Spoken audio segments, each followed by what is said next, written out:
Hey guys, it's Chaos Chrono back with another display unboxing. We're on to display number 10 for AOA displays. It's been a long road hunting for these decks, but let's see what we got today.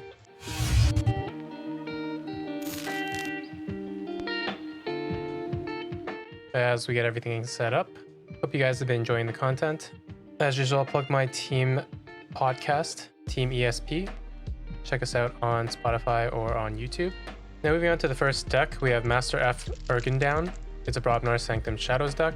For Amber Generation, you're starting at 12 pips of Amber, with supporting cards like Swindle, Yanti Gang, 2 copies of Little Nif, Red Block, and Heist Knight, with 5 Thieves in this deck, for a total of about 16 for Amber Generation.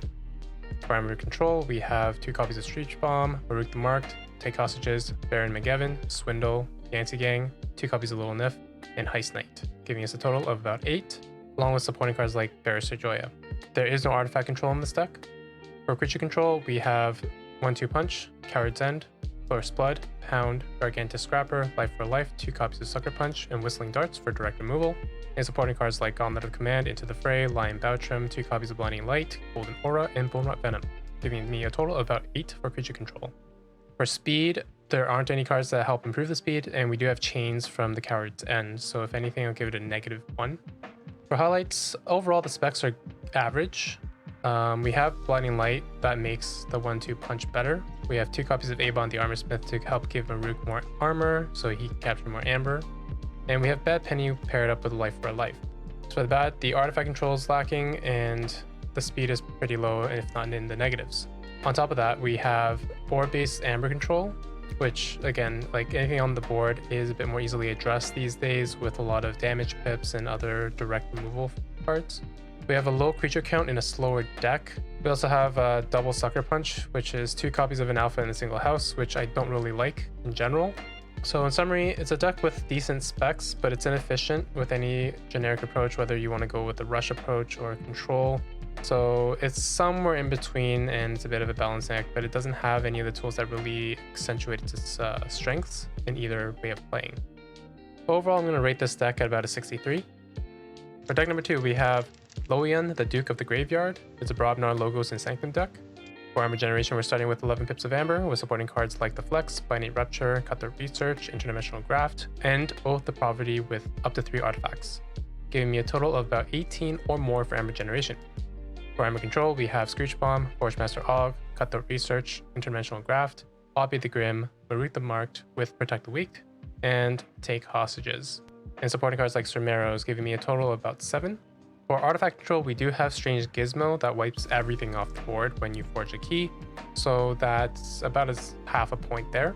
For creature control, we have 1-2 Punch, 2 copies of Pound, 2 copies of Poke, Strange Gizmo, Smite, The Harder They Come, and The Spirit's Way, with supporting cards like the 3 copies of Bingo Bang Bang, giving me a total of about 9 for creature control.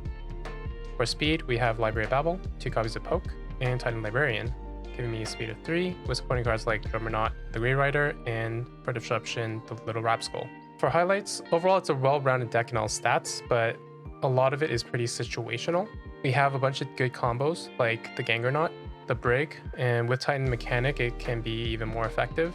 We have Lion Bowtrim with the Flex with a bunch of Grabadnar creatures, so he can add more power, and if it happens to hit the Drummerknot, then we can get potentially 4 Amber off that Flex. We have Oath of Poverty to get rid of Strange Gizmo. This is a bit of a rare situation where you would want to do that.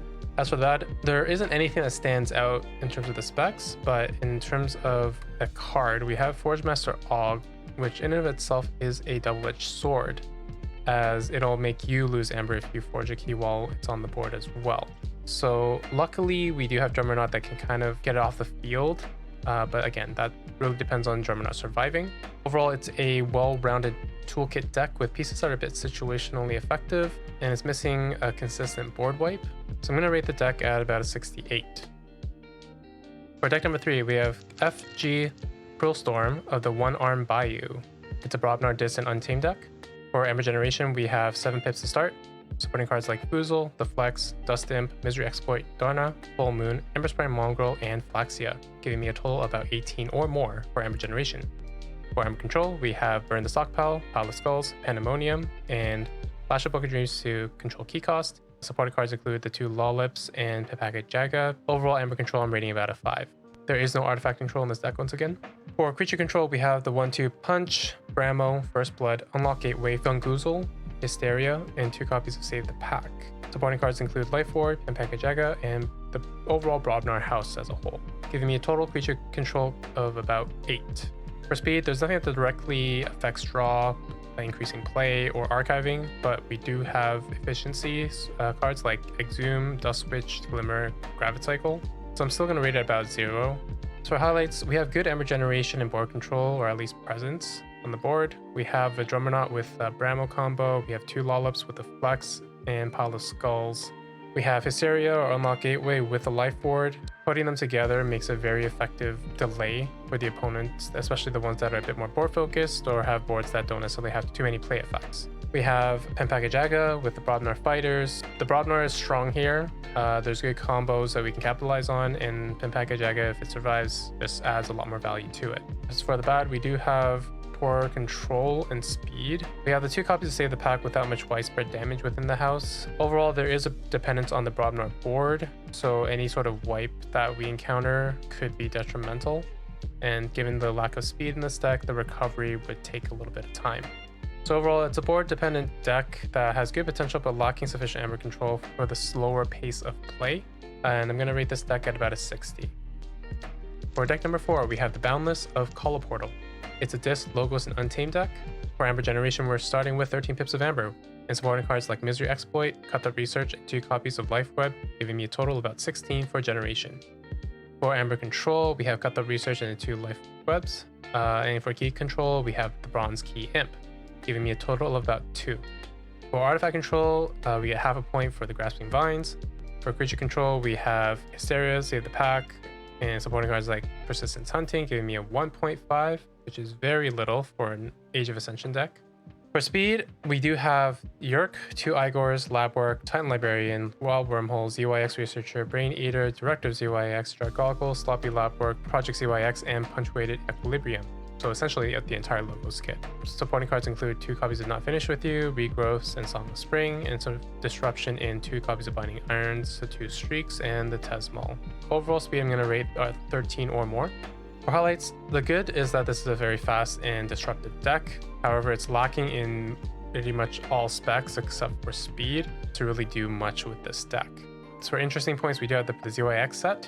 I used to have a deck that had a double set, and it's pretty interesting to play with. This is going to be treated as a race deck, but has severe lack of Amber control or just control in general, even on the board and stuff. So with that in mind, honestly, it's going to be hard pressed to say this deck will be able to take wins that much, but I'm still going to rate this deck at about a 55. Moving on to deck number 5, we have Liriene, Citadel, Heretic. It's a Brobnar Disc and Logos deck. For Amber generation, we're starting with 6 pips of Amber, and supporting cards like Foozle, Dust Imp, 2 copies of Misery Exploit, Binate Rupture, Eureka, and Interdimensional Graft, giving me a total of about 15. For Amber control, we have Pile of Skulls, Charette, and Interdimensional Graft, with key control in Grunt Buggy. So overall, Amber control is about a 4. There is no artifact control again. For creature control, we have 1/2 Punch, Unlock Gateway, Standardized Testing for direct removal, and supporting cards like Tremor, Into the Fray, and 2 copies of Spider, giving me a total creature control of about 4. For speed, we have Sound the Horns, 2 copies of Igor, Library Babel, Titan Librarian, 2 copies of ZOX Researcher, and Eureka, with supporting cards like Drummernaut, and Disruption with Little Rapskull, Ember Imp, and Bloodshard Imp, giving me a total speed of about 8. For highlights, the good parts of this deck is the speed and combos. We have the Gangronaut combo with 2 copies of Gangro Chieftain. We have Grunt Buggy with up to 8 creatures. We have Dust Imp with Scullion, and Scullion can also be used to remove Little Rapskull in case that's actually hindering you more than helping you. We have the Brig combo in this deck. There's a lot of good cool things that this deck has. As for the bad, it's lasting substance in all forms of control. It's relatively weak and potentially can hurt ourselves with using those cards. So in summary, this deck wants to take control of the board and run its combos, but it has a lot of anti-synergy to kind of deal with. Overall, I'll rate this deck at about a 60. For deck number 6, we have the Misses of Supratower. It's a Logos, Sanctum, and Shadows deck. For Ember generation, looking at 14 pips to start. Supporting cards include 2 copies of Cutthroat Research, Oath of Poverty with up to 3 artifacts, Nerve Blast, Sucker Punch, which repeats, Throwing Stars, Umbra, Yankee Gang, and Customs Office, giving you a total of about 22 or more for Ember Generation. For Ember Control, we have 2 copies of Cutthroat Research, Take Hostages, Nerve Blast, and Umbra, and Yankee Gang, with Key Control in Miasma, giving you a total of about 5 for Amber Control. For Artifact Control, we do have Customs Office, giving me a 0.5. For Creature Control, we have Standardized Testing, Smite, 3 copies of Life for a Life, Nerve Blast, Sucker Punch, and Throwing Stars for direct removal. And for supporting cards, we have Blinding Light, Golden Aura, 2 copies of Shield of Justice, and Golgotha, giving me a total of about 8 for Creature Control.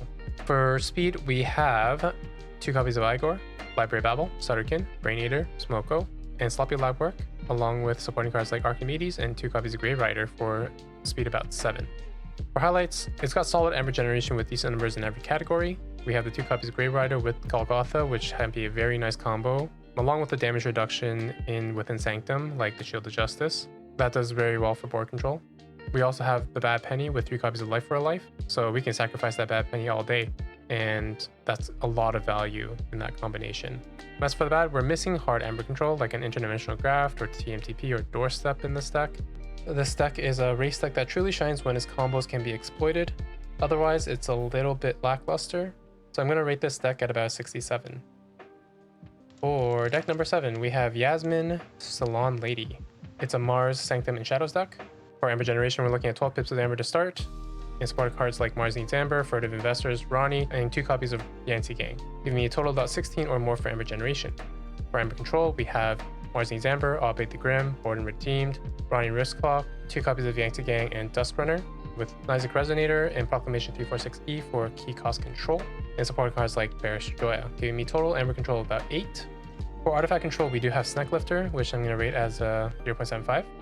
For Creature Control, we have Mother Gun, Tixel Beam Buckler, Plague Master, Life for a Life, Poison Wave, and Special Delivery for direct removal. And for supporting cards, we have Collector Worm, Mind Worm, Entropic Manipulator, Blinding Light, Golden Aura, Hallowed Shield, Shield of Justice, and Radiant Truth, giving me a total of about 7 for Creature Control. There's nothing that really impacts speed. So overall, we have a well-rounded deck in terms of specs, and it has some Amber protection in the form of a key cheat, as well as the Vault Keeper. As for the bad, it is a slower deck with limited Amber control in terms of the quality of the control. We're missing, a hard Amber control, like a Too Much to Protect or Doorstep to Heaven. As for the interesting part, it does have a Legacy Poison Wave, so cards coming from previous sets or different sets is always fun. In summary, it's a mix of various cards that cover all the bases, but don't really have a real highlight in terms of combos or how they interact. Another nice combo though is Poison Wave into the Mars Needs Amber. So overall, I'm going to rate this deck at about a 60. For deck number 8, we have the Vorpal Prophet Luddite of Terrorhurst. It's a Dis, Mars, and Untamed deck. For Amber Generation, we're looking at 14 pips of Amber to start, with 2 copies of Misery Exploit, Schuler, A Fair Game, Xanthix Harvester, and 2 copies of Full Moon for support, giving me a total of about 20 or more for Amber Generation. For Amber Control, we have Charette and Schuler, and as well as Isaac Resonator to increase key costs, giving me a total of about 3 for Amber Control. For Artifact Control, we have Grasping Vines, so that's 0.5. For Creature Control, we have Banish, Unlock Gateway, Soulkeeper, Carpet Flotsam, Mother Gun, Mothership Support, Orbital Bombardment, Flotsam Spike, Sample Collection, They're Everywhere, and Nature's Call for direct removal. And for supporting cards, we have Spider and Zookeeper. Overall, for Creature Control, that leaves me at about a 10 or more. For speed, we do have A Fair Game, giving us 1, and supporting cards like 2 copies of Exhume, Glimmer, Song of Spring, and Nepenthe Seed, as well as the Disruption with the Binding Irons. For highlights, we have good Amber Generation and board control. We have the 2 copies of Misery Exploit with the They're Everywhere and Orbital Bombardment to spread that damage and really increase the Amber gains we can get from that. We have Carpet Flotsam and Flotsam Spike in a low creature count deck, which is good, so they have a higher chance of actually doing broad damage to the opponent's board. We do have Glimmer with the Nature's Call combo. As for the bad, we have poor Amber control and speed. The low creature count makes it difficult to control in the long game. Luckily, there's plenty of board control options available, so it kind of makes up for that. The lack of Amber control is still a problem though, so I'll still rate this deck at about a 60. Moving on to deck number 9, we have Holt, Magistrate of the Unavailable Shop. It's a Brobnar, Mars, and Shadows deck. For Amber Generation, we're starting with 8 pips of Amber, with supporting cards like Begone, the Xanthix Harvester, Nerve Blast, Ronnie, Sucker Punch that repeats, Throwing Stars, Umbra, Yank the Gang, and Guard Disguise, giving me a total of about 17 or more for Amber Generation. For Amber Control, we have Nerve Blast, Ronnie, Umbra, Yank the Gang, and Guard Disguise with Nizic Resonator for key control, giving me a total of about 5. Once again, there is no artifact control in this deck.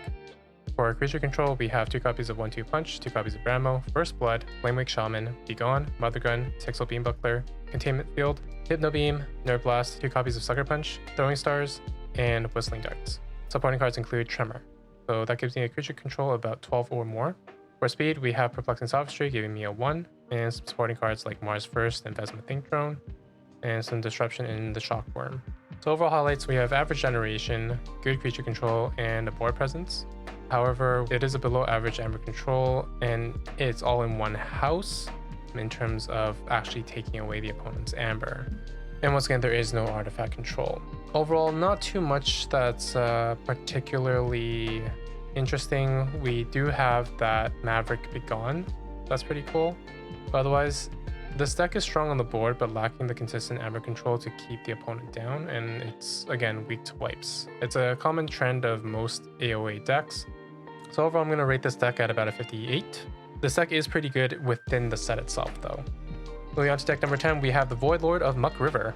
It's a Mars, Shadows, and Untamed deck. For Amber Generation, we're looking at 10 pips of Amber to start, with supporting cards like Dust Imp, Binate Rupture, Eureka, and 2 copies of Xanthix Harvester, to give me about 16 for Amber Generation. For Amber Control, we only have the Lash of Broken Dreams, so that's going to be a 1. For Artifact Control, we have Crazy Killing Machine, giving me a 0.5. For Creature Control, we have Call the Weak, Gunguzzle, Pain Reaction, Call of Subordination, Crazy Killing Machine, Mother Gun, and Mothership Support for direct removal. And for supporting cards, we have 2 copies of Shockworm, giving me a total of about 7 for Creature Control. For speed, we have 2 copies of Hexbion, 2 copies of Lab Work, and Library of Babel, giving me about a 5. And supporting cards like Not Finished With You, Rocket Boots, and the Proliferator. For highlights, this deck has decent Amber Generation and Creature Control. However, it is lacking in the Amber Control and Artifact Control. It's also got redundant duplicates like 2 copies of Pip and 2 Shockworms. So while it makes it more consistent for those effects are a little redundant, and we don't need that many copies to do that one disruptive act that takes away from the performance of this deck. We also have the Binate Rupture without the Interdimensional Graft, so that in and of itself will limit the efficacy of the Binate Rupture and what situations you would be considering playing it over just discarding it.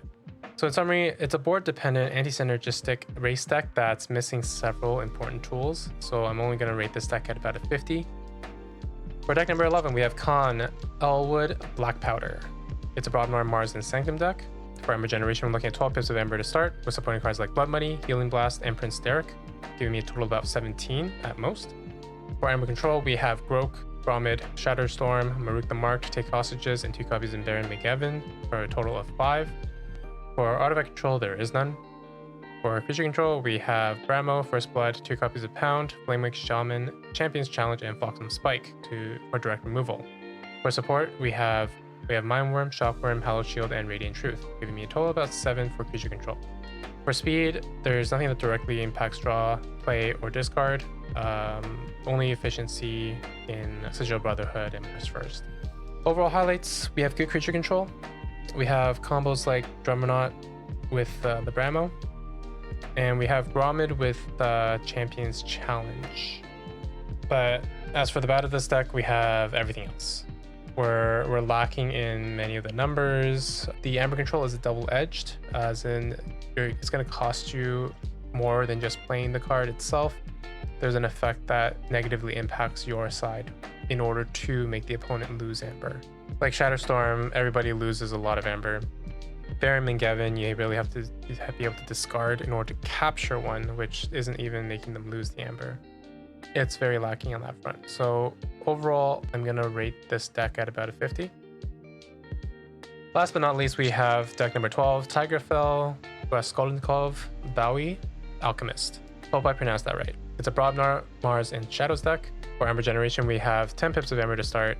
Supporting cards like Mars Needs Amber, 2 Mind Warpers, Bird of Investors, Nerve Blast, Ronnie, Sucker Punch that repeats, Swindle, Throwing Stars, and 2 copies of Routine Job, giving me a total of about 20 or more for Amber Generation. For Amber Control, we have Grok, Mars Needs Amber, 2 copies of Mind Warper, Nerve Blast, Ronnie, Swindle, Skeleton Key, and 2 copies of Routine Job, as well as Miasma for Key Control, giving me a total of about 9 for Amber Control. For Artifact Control, there is none again.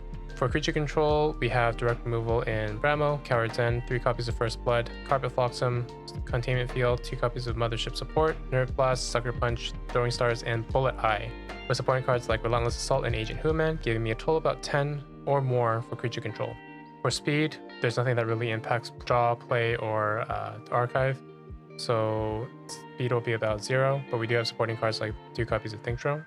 For highlights, we have good Amber Generation, Control, and Creature Control. We have the Think Drone that comes well with the Ronnie and the Bramo. We have First Blood with 7 Brobnar creatures, but unfortunately it's 3 copies of First Blood. So triple alphas is the only thing that's worth double alphas in my mind. And yeah, while it does have a good chance of hitting, and you're more than welcome to kind of hold it in your hand for the extra board control, but again, it really relies on you having the Brobnar creatures for the damage bonus. All in all, I'd say this is a strong deck spec-wise, just based off the numbers. The board control is board dependent, leaving wipes as this deck's weakness, as with many AOA decks. It's missing hard Amber Control and Artifact Control, but otherwise has a good chance to take the win, given its toolkit. All in all, I'm going to rate this deck at about a 65. However, this deck will perform better in an AOA setting over inter-set gameplay. Well, that sums up all the decks from this display. Hope you guys enjoyed the video. If you guys have any suggestions, critiques, leave that in the comment section below. There's only 2 more displays left in this case. I've got some more AOA product, but I think I'm gonna blitz through that a bit more, maybe take out some highlight decks, as we've been getting a good appreciation for what to expect out of a single display of Age of Ascension decks. Stay tuned for weekly deck openings, midweek deck openings. Stay tuned for the midweek deck peak, as we're finishing up our Coda display in a bit. I might breeze through a few decks at a time just to move on to the Mass Mutation display I have before Dark Tidings comes out in North America. Hope you guys are all excited for the new set. It seems like there's a lot of components of previous sets that are showing up in the new set, like the enhancements, which we weren't sure if it was going to come back, but that's definitely very exciting for the upcoming set. With that all being said, thank you again for watching, and I'll see you guys in the next video. And as always, be kind and happy forging.